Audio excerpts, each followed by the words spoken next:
Dimulakan dengan kalimah suci Bismillahirrahmanirrahim. Assalamualaikum warahmatullahi wabarakatuh untuk anda yang terus mendengar Radio IKIM Inspirasi Inforia Islami. Sekali lagi bersama dengan saya Mazlina Ismail. Tentunya setiap Ahad jam 10 pagi kita berkongsi siaran untuk rancangan Kembara Syifa musim ke-6 dan Alhamdulillah bagi episod kali ini saya nak berkongsi bersama dengan anda untuk topik kesedaran mental seterusnya dan tak sabar saya nak perkenalkan kalau anda yang dah menonton menerusi FB IKIM FM dah boleh nampak dah siapa dia. Jeng jeng jeng, Anita Abu Bakar. Assalamualaikum Anita. Waalaikumsalam warahmatullahi Mas. Apa khabar? Apa khabar?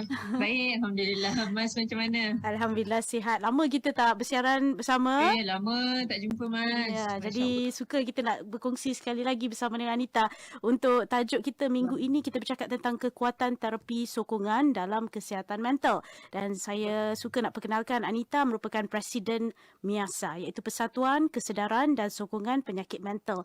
Cakap tentang kekuatan terapi sokongan, bila saya type di Google, Nita, MIASA keluar yang pertama sekali dalam senarai di Google untuk Alhamdulillah. Dan kita juga bila lihat dalam senarai sokongan, kumpulan terapi sokongan tu, saya pun buka dan lihat banyak acara kumpulan terapi yang dianjurkan oleh MIASA yang ada di Malaysia. Dan Alhamdulillah, salah satu faktor yang paling penting dalam kesihatan mental dan emosi adalah mempunyai sistem sokongan. Banyak kali kita sebut perkara itu dan yang mana sistem sokongan boleh memandu kita, membantu belajar kemahiran baru, memastikan kita berada di landasan yang betul ataupun membuatkan kita lebih bertanggungjawab melakukan usaha ke arah pemulihan. Betul tak Dita? Betul.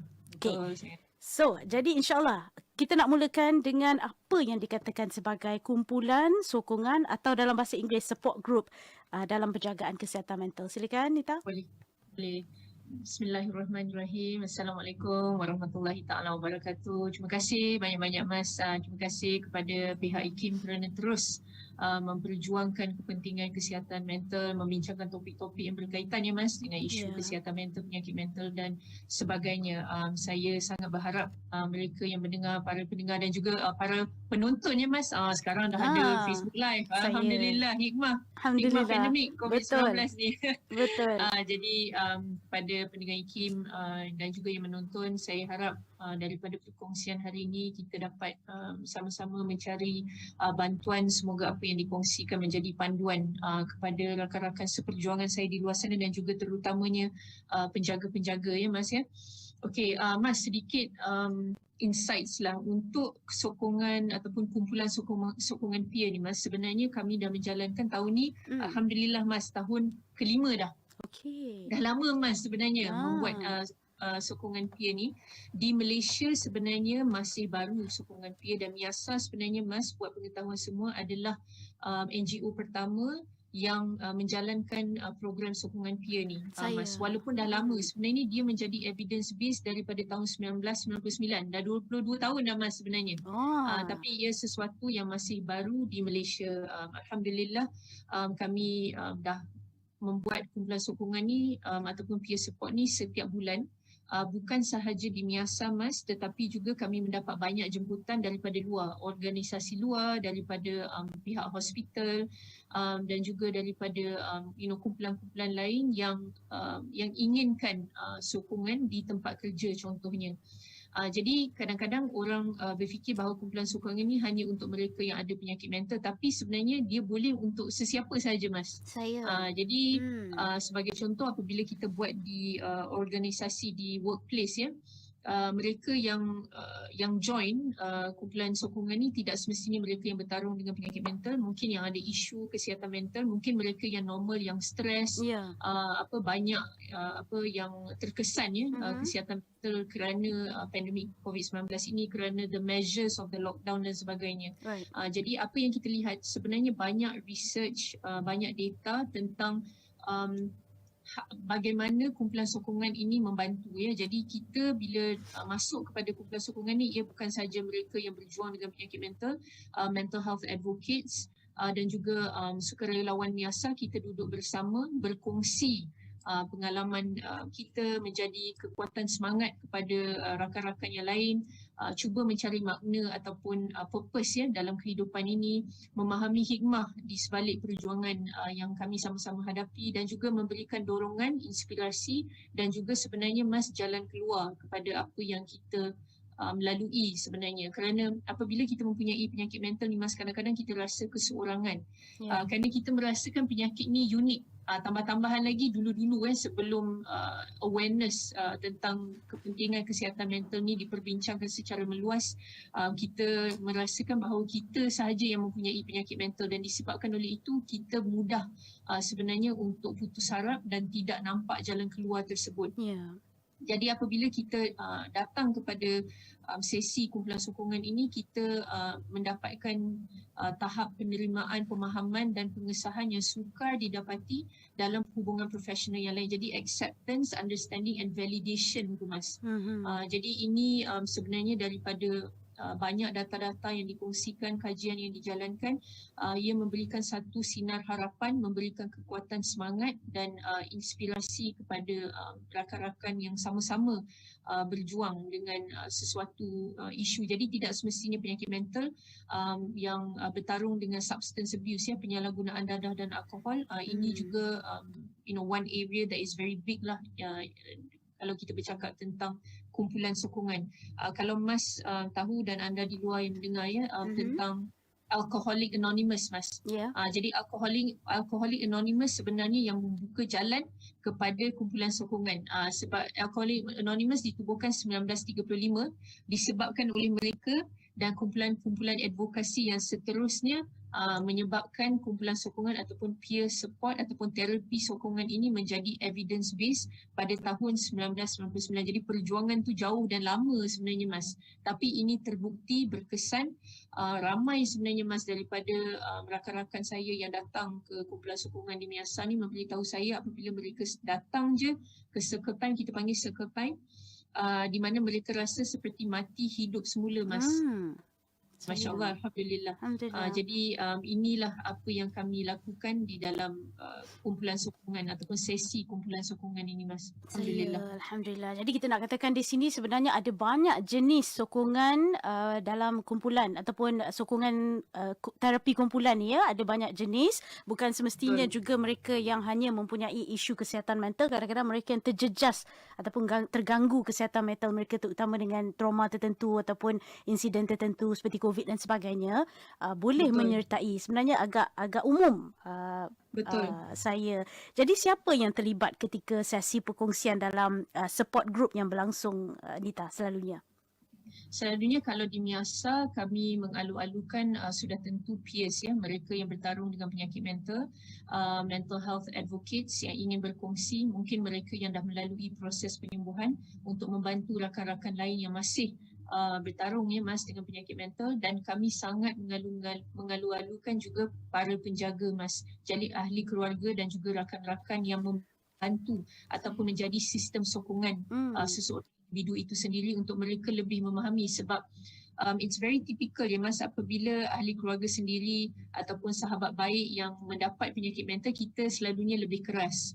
Tetapi apabila mereka datang kepada sesi kumpulan sokongan ini, di situ baru mereka they find out that sebenarnya penyakit mental ni is real, the struggle is real, kesakitan itu adalah benar sebenarnya. Jadi daripada situ mereka lebih empathy dan lebih orang kata mendapat insights, dan juga untuk mereka yang berjuang dengan penyakit mental juga mendengar daripada penjaga-penjaga sendiri apa sebenarnya kesusahan dan kepayahan penjaga itu, bagaimana kami sebagai seorang yang berjuang ni dapat membantu penjaga juga, kerana dia saling berkait ya Mas ya. Kerana kalau penjaga tidak faham, tidak tahu dan tidak menjaga diri sendiri, mereka juga mungkin boleh jatuh kepada anxiety, kemurungan juga Mas. Saya saling bergantung ya. Jadi ini yang kami cuba terapkan dalam sesi tersebut. Jadi saling bantu-membantu Mas. Jadi para penjaga dan juga kita mengalu-alukan observers ya Mas. Jadi observers ni dalam sesi ni mereka tidak boleh berkongsi pendapat dan sebagainya. Mereka hanya belajar dengan mendengar. Jadi observers ni biasanya yang hadir ke sesi Miasa adalah para pelajar psikologi, clinical psychology, psychiatrist, counsellors, dan juga para penjaga, dan kadang-kala peers sendiri yang belum bersedia untuk berkongsi ataupun bercakap, mereka datang ke sesi pertama ataupun kedua lebih kepada menjadi observer, Mas. Jadi sebab tu di Saya. Miasa setiap sesi kami, kalau secara fizikal biasanya dalam 30 lebih hingga 40 orang, so it's a very big group. Tetapi waktu pandemik COVID-19 ini kami menjalankan sesi ini secara atas talian, dan pada awalnya saya juga ragu-ragu ya Mas, kerana tidak pernah melakukannya secara atas talian, tak tahu keberkesanannya. Tetapi Alhamdulillah daripada feedback yang kami dapati, hampir kesemuanya mengatakan dia hampir sama efektif mengadakan sesi ni di atas talian, sama juga seperti di sesi fizikal, Alhamdulillah. Jadi ini sesuatu perkara baru yang kami pelajari lah, Mas. Jadi ada cara sebenarnya. Jadi teknologi ni membantu, Alhamdulillah. Ya, alternatif yang membantu juga, Alhamdulillah. Alhamdulillah. Kalau kita nak tengok berapa kerap selalunya sesi ni diadakan untuk membantu mereka yang mengalami isu kesihatan mental, berapa kerap dan juga berapa panjang tempoh tu? Okey, kalau sesi kami secara fizikal biasanya 3 jam setengah dengan 2 break time. Dan kalau secara atas talian biasanya 2 jam, tetapi setakat ni bila kami buat dia berlarutan 2 jam setengah jugalah, 2 jam setengah 3 jam. Tapi kami hadkan ya Mas, kalau di atas talian ni biasanya dalam 25 orang paling ramai. Sebab kalau terlampau besar dia susah, sebab dia bukan fizikal ni kita boleh macam lebih mudah untuk kita nak moderate. Tapi kalau atas talian ni ambil masa. Jadi kita hadkan kepada 20 hingga 25 orang supaya setiap individu ada peluang untuk berkongsi dan juga bertanyakan soalan, Mas. Alhamdulillah. Bila Nita tanya, silakan. Kekerapan tu kita menjalankan sesi ni setiap bulan, tetapi kita juga ada kumpulan sokongan yang dinamakan Circle of Care. Jadi Circle of Care ni dijalankan setiap 2 minggu. Jadi kita ada Circle Time setiap bulan, Circle of Care setiap 2 minggu, dan Circle of Care ni berbeza dengan Circle of Time kerana dia adalah support sistem ataupun alternatif kepada mereka yang menjalani program sokongan pekerjaan di Miasa.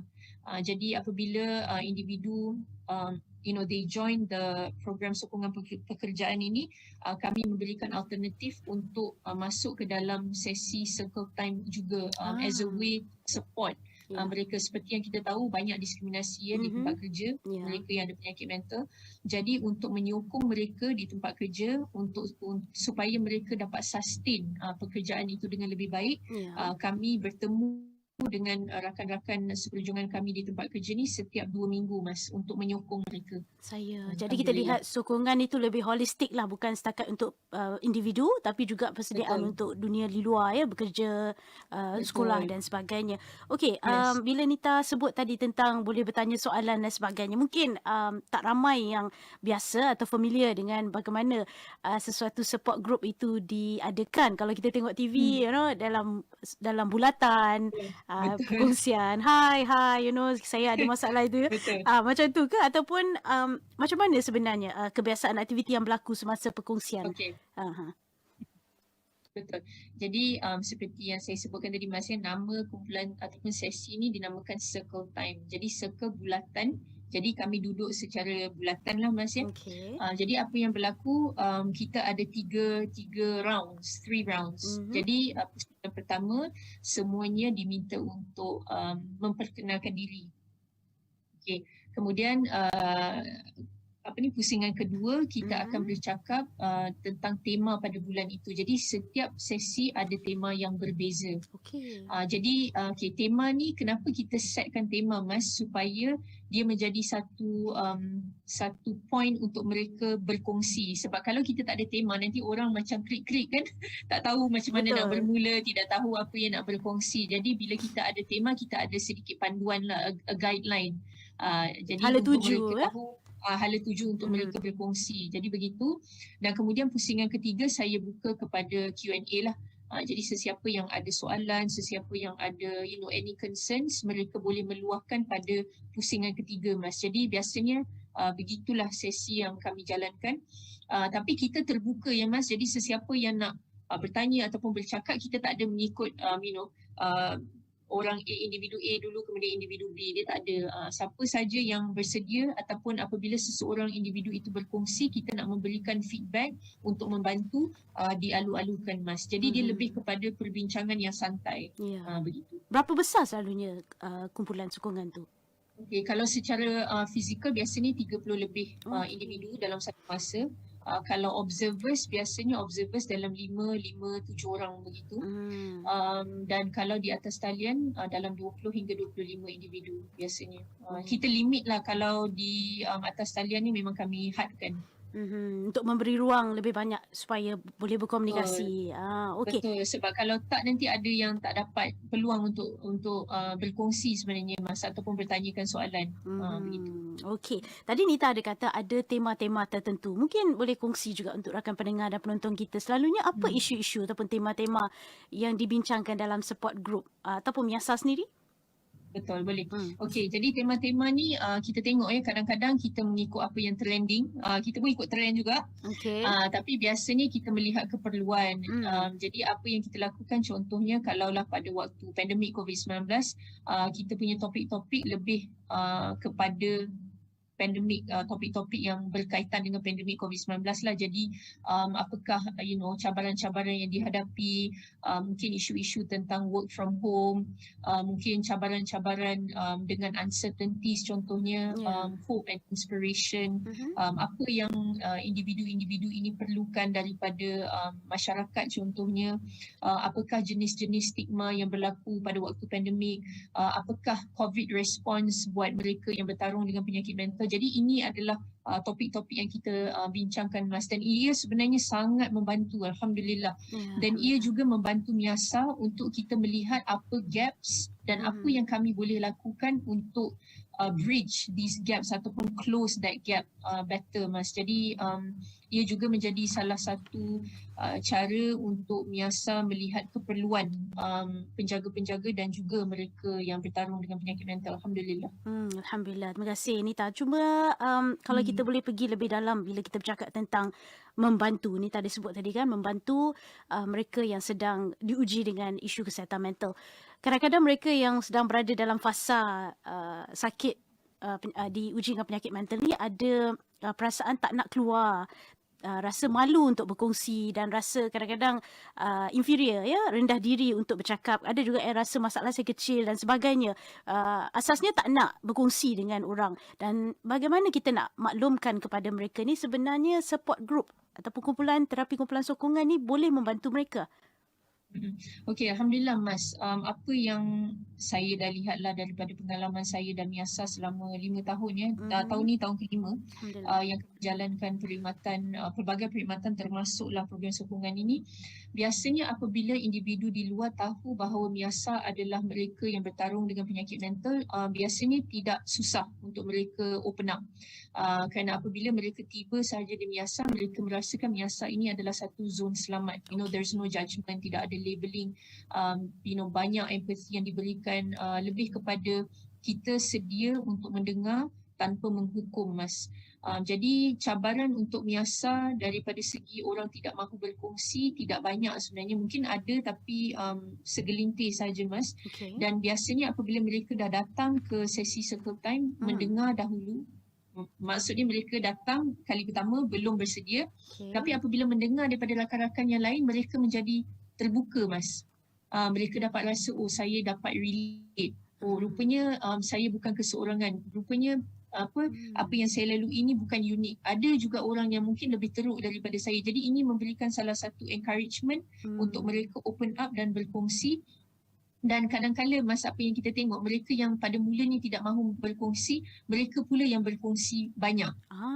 Kerana di situ mereka merasakan ada sebenarnya knowledge ataupun ilmu yang mereka ada yang boleh membantu rakan yang lain, dan ini membuatkan mereka rasa dibantu. Ini membuatkan mereka rasa useful Mas, memberikan mereka purpose dan makna sebenarnya. Dan apabila mereka melihat rakan-rakan itu dibantu, dan ini membuatkan mereka datang lagi. Alhamdulillah. Jadi inilah feedback yang kami dapati apabila mereka ataupun individu-individu ni datang ke sesi circle time Mas. Alhamdulillah. So kena cuba dulu Nita Baru tahu. Kena cuba baru tahu. Kalau anda belum bersedia, boleh datang dulu menjadi observer, tidak ada paksaan, boleh senyap dalam waktu 3 jam tu pun tiada masalah. Tak nak mengenalkan diri pun boleh Mas, tak ada masalah.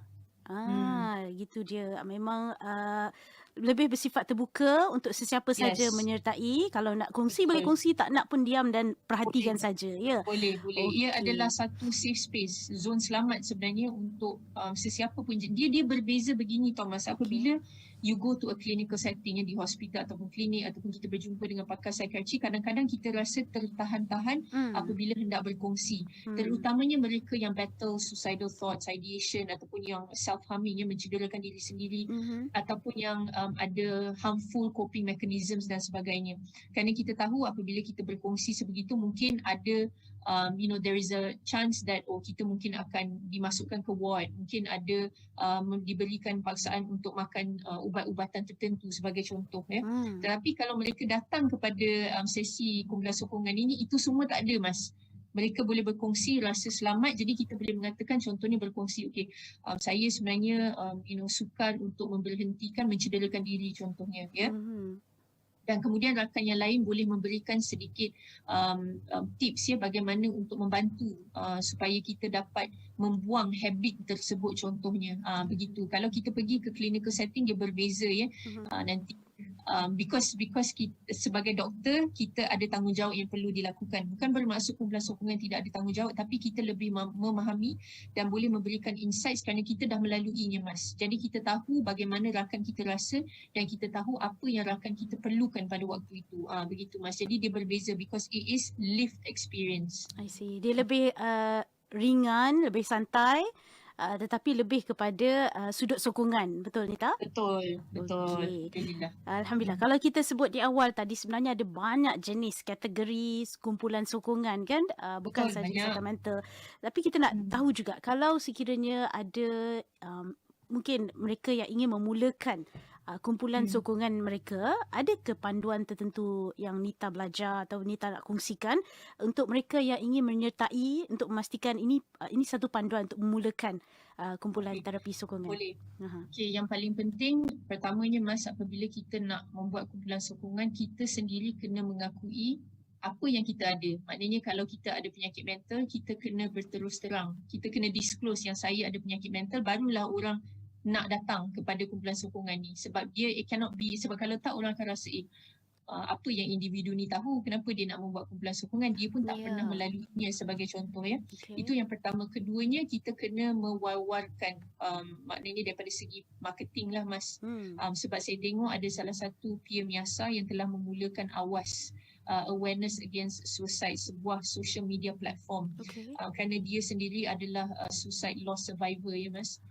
Salah satu ahli keluarga mati akibat bunuh diri, dan saya melihat perjuangan beliau bermula dengan datang ke Miasa, kemudian menubuhkan kumpulan sokongan sendiri. Jadi beliau disclose ya apa yang berlaku, dan kemudian dia menyediakan platform social media di market, dan setiap hari memberi sedikit ilmu ya, panduan kepada mereka yang bereaved ya, mereka yang kehilangan orang tersayang akibat bunuh diri dan sebagainya. Dan daripada situ lama-lama orang mempercayai dan kemudian merasakan bahawa maybe this is the place for them. Jadi itu adalah cara-cara lah untuk kita membuat kumpulan sokongan. Dan saya juga dulu apabila tahun 2017, Januari 2017 ya Mas, kali pertama saya membuat kumpulan sokongan tu, saya pun tidak tahu apa yang what to expect. Adakah mereka akan rasa dibantu, tapi perlahan-perlahan kita belajar bagaimana untuk nak moderate the sessions. Kadang-kadang sesi-sesi ni Mas ada juga yang bukan bergaduh ya, ada juga kita argue, contohnya peers bersama dengan penjaga. Kadang-kadang penjaga merasakan helpless, kadang-kadang penjaga rasa mungkin peers tidak cukup kuat ataupun tidak mencuba sedaya upaya. Jadi kita dapat sama-sama memberi ilmu, berkongsi ilmu, dan daripada situ kita dapat sama-sama build understanding dan mutual support. Jadi begitu. So it is a learning process Mas. Dia bukan bermaksud apabila kita membuat kumpulan sokongan ni dia terus berjaya, tidak. Miasa pun dah tahun kelima kan Mas, jadi dah lama kita buat. Dan banyaklah beratus-ratus sebenarnya sesi. Masya Jadi daripada situ kita belajar bagaimana untuk improve setiap sesi itu supaya semua rasa dibantu. Dan yang cantiknya bila kita buat kumpulan sokongan ni Mas, mereka yang hadir lama-lama mereka ada rakan-rakan yang mereka kenali daripada sesi ini yang menjadi sistem sokongan di luar pula. So they become friends and then they become really good friends. Jadi ada sokongan di luar juga. Jadi keluar pergi minum, keluar pergi jalan-jalan dan sebagainya. Jadi ini kelebihannya lah apabila kita membuat kumpulan sokongan peer. Alhamdulillah. Banyak sebenarnya blessings, orang kata nikmat di sebalik kadang-kadang ujian yang datang tu. Kita pun tak tahu, mungkin dengan ujian kita seperti Nita dapat membantu mereka yang diuji pula menjadi sumber kekuatan. Kalau kita tengok sesi perkongsian itu sendiri pun boleh melatih diri untuk berkomunikasi. Betul tak Nita? Betul sebenarnya Mas. Kadang-kadang kita ni nak meluahkan, kita mungkin tak reti nak articulate dengan baik ya. Kemudian apabila kita dah berlatih dalam sesi ni, kita dapat menceritakan dan meluahkan dan berkongsi dengan lebih baik dengan ahli-ahli keluarga, dengan mungkin rakan-rakan di tempat kerja. Jadi kita dapat, orang kata, mencantikkan lagi perkongsian itu supaya dia lebih impactful. Jadi ini apa yang saya lihat lah, dan kemudiannya mereka dapat menjadi mental health advocate sendiri. Jadi ini yang berlaku lah Mas, kerana kalau bukan kami yang berkongsi, tidak mungkin orang di luar mendapat insights dan pemahaman yang baik, dan juga para doktor lah, mental health professional, supaya kita mendapat solusi yang lebih holistik dan ampuh lah Mas. Begitu. Latih berkomunikasi, meluahkan perasaan dan juga mendengar, latihan mendengar ya, supaya kita tahu dan juga kita boleh berkongsi dengan orang lain pula. Kalau kita lihat Nita sendiri, selalu kita dah bermula dari musim pertama dengan Nita, daripada Journey to Recovery, belum English Nita pun tahu. Lama dah Mas. Betul, Alhamdulillah. Okey, kalau saya nak tanya Nita sendiri, melalui proses mengalami isu kesihatan mental, panic disorder, diikuti pula dengan anxiety and then depression, semua tu kan. Untuk Nita berada di tempat hari ini kemudian berkongsi sendiri, Nita rasa adakah proses yang Nita lalui itu sebenarnya satu proses yang boleh memberikan kekuatan pada mereka yang menyertai support group itu untuk melihat Nita sendiri sebagai contoh? Kerana itu pentingnya untuk kita. Kalau kita lihat selalu ya, pakar-pakar kesihatan mental kata bila kita rasa diuji lebih berat, waktu itulah kita perlu keluar lagi. Jangan duduk sorang-sorang. Jadi macam mana Nita? Okey, sebenarnya Mas, kadang-kadang bila saya berkongsi ya, sebab saya dah berkongsi lama, dah berkongsi banyak kali, dan kemudian kadang-kadang saya terdetik juga, contohnya adakah perkongsian saya ini membantu, adakah perkongsian ini masih membantu, adakah dia diperlukan, Dan apa yang saya lihat, Alhamdulillah, setiap kali saya berfikir sebegitu, Allah menghantar individu-individu, menghantar bukan sahaja mental health case tapi juga penjaga-penjaga yang memberitahu saya. Mereka mendengar saya di program TV contohnya, mendengar saya di radio, membaca artikel saya, mendengar perkongsian saya di Facebook, dan disebabkan oleh itu mereka mencari bantuan. Disebabkan oleh itu mereka pilih untuk hidup. Dan Mas, setiap kali Allah menghantar individu tersebut kepada saya tahu bahawa perjuangan saya belum berakhir sebenarnya. Masya Allah. Ya. Saya kena terus berkongsi Mas sebenarnya, sebab kita tak tahu, mungkin sebab saya ada berkongsi satu quote ya Mas, di mana saya katakan bahawa kalau 32 juta masyarakat di Malaysia ni belum mendengar perkongsian saya, maka kerja saya belum selesai Mas. Jadi itulah yang saya harapkan, supaya apabila mereka mendengar apa yang saya ceritakan, orang akan mendapat inspirasi, harapan harapan bahawa ada jalan keluar, bahawa mereka juga boleh sembuh. Dan kalau kita menjadi inspirasi, Alhamdulillah Mas, inspirasi untuk orang pilih untuk hidup Mas, itu bukan sesuatu perkara yang kecil sebenarnya. Kerana kalau kita tidak menghidapi penyakit mental ya Mas, kita tidak tahu betapa sukarnya sebenarnya. Nampak mudah, tak nampak sebenarnya dengan mata kasar, tidak dapat digapai dengan minda normal, tetapi sebenarnya kesakitan rawatan itu, the struggle is very real, dan terutamanya apabila kita merasakan bahawa kita keseorangan ataupun mereka yang tidak mempunyai sistem sokongan yang baik. Jadi saya nak mereka tahu bahawa ada tempat-tempat yang boleh membantu. Bukan sahaja MIASA, tetapi ramai sebenarnya kumpulan-kumpulan ataupun NGO di luar sana yang dapat membantu. Ada government agencies, ada hospital, ada klinik, ada rehab centers. Semuanya bersedia untuk membantu, Mas. Jadi sebab tu pentingnya rancangan seperti Kembara Syifa, rancangan-rancangan lain di radio, all these awareness program, dan saya rasa di social media ni memberikan impact yang sangat cepat ya, Mas ya. You can say one thing and it spreads across nationwide dengan begitu mudah dan cepat. Jadi saya suka sebenarnya lihat pada waktu pandemik ni ramai public figures yang berkongsi tentang kepentingan kesihatan mental, kerana seperti saya katakan tadi, Mas, ia memberikan impact ataupun kesan kepada kesihatan mental hampir semua orang disebabkan oleh pandemik COVID-19 ni. Mungkin orang normal dulu yang tidak faham, tidak tahu, dapat melihat, dapat merasakan sedikit ya, Mas, kesusahan, kepayahan dan cabaran mereka yang ada penyakit mental. Jadi ini adalah blessings lah of this pandemic COVID-19 ni. Jadi untuk menjawab persoalan Mas itu memang bukan sesuatu yang mudah. Kadang-kadang apabila saya berkongsi, ada juga saat-saat yang masih sukar. Ada juga saat-saat di mana saya masih orang kata sebab apabila berkongsi. Dan terutamanya apabila melihat senario kesihatan mental di Malaysia ini, gaps ni masih banyak. Kerana masih ramai rakan-rakan yang didiskriminasi, masih ramai distigmakan, terutamanya mereka yang bertarung dengan suicidal thoughts, ideation, contemplating suicide dan sebagainya. Dan apa yang menyedihkan, Mas, terutamanya apabila masih melihat di media topik-topik sebegini disensasikan. Banyak netizen yang masih terus-menerus menghukum walaupun kurangnya ilmu. Jadi saya harap dengan apa yang kita lakukan, kita dapat memberikan sedikit pencerahan supaya masyarakat lebih empati, masyarakat tahu bahawa mereka mempunyai peranan yang besar untuk membantu, dan kalau kita lebih inklusif, maka orang yang bertarung dengan penyakit mental ni tidak lagi takut ataupun malu, Mas, untuk mendapatkan bantuan dan pertolongan. Kerana kadang-kadang disebabkan kata-kata kita, disebabkan oleh persepsi kita, orang tidak keluar mencari bantuan, Mas, walaupun bantuan dan rawatan itu ada. Betul. Dan sambil kita bercakap ya tentang kesedaran, Nita, sebenarnya kita berada di bulan April ataupun April yang mana merupakan bulan kesedaran autism sedunia. Jadi alhamdulillah saya sendiri ada pengalaman menjaga anak autism. Dan saya juga faham, kerana itu juga kita menerbitkan rancangan Kembara Syifa, kerana bila kita diuji dengan apa jua ujian, sebenarnya kesokongan mental itu sangat-sangat penting untuk menjadikan kita lebih kuat untuk dalam kita menghadapi ujian itu sendiri. Betul ya, Nita?